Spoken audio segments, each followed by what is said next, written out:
Bonjour tout le monde, c'est Rock de l'As des Jeux, en direct de l'entrepôt et au plafond. Parce qu'il n'y a plus d'espace nulle part. Caroline voulait que je vous parle du jeu Hit. On va essayer ça dans un nouveau segment qu'on va appeler Rock et sa marmotte sur une palette en train d'expliquer un jeu. Je vous montre ça tout de suite. Donc, première chose à savoir quand on joue à Hit, de ne pas être par-dessus une palette et de ne pas le jouer avec une marmotte. C'est tout ce que j'avais, j'ai pas le choix. On se lance.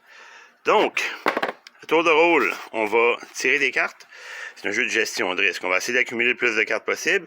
Si on a un pépin, on peut perdre des cartes. Donc, première chose que je fais, je tire des cartes. J'ai un 6 ici, suivi d'un 7. Tout va bien.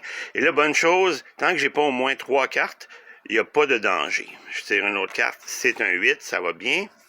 Suite de ça, j'ai un 4 ici. Je pourrais décider d'arrêter. J'aurais pu décider après la 3e carte, quand j'étais sain et sauf.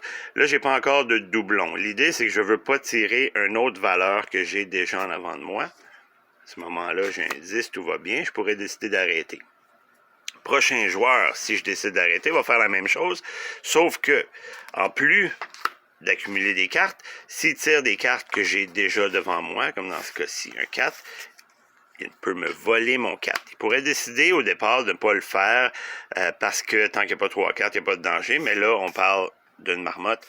Évidemment, c'est pas très smart ces bêtes-là. Et elle tire un 8 ensuite de ça. Elle est chanceuse. Elle va m'enlever mon 8. Elle pourrait décider d'arrêter. Encore une fois, c'est pas les bêtes les plus smart.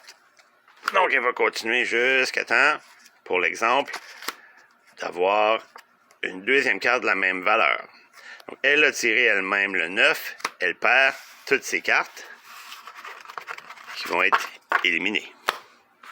Ensuite de ça, le prochain joueur, on va dire qu'on a un joueur invisible ici, Bob, va tirer des cartes. À ce moment-là,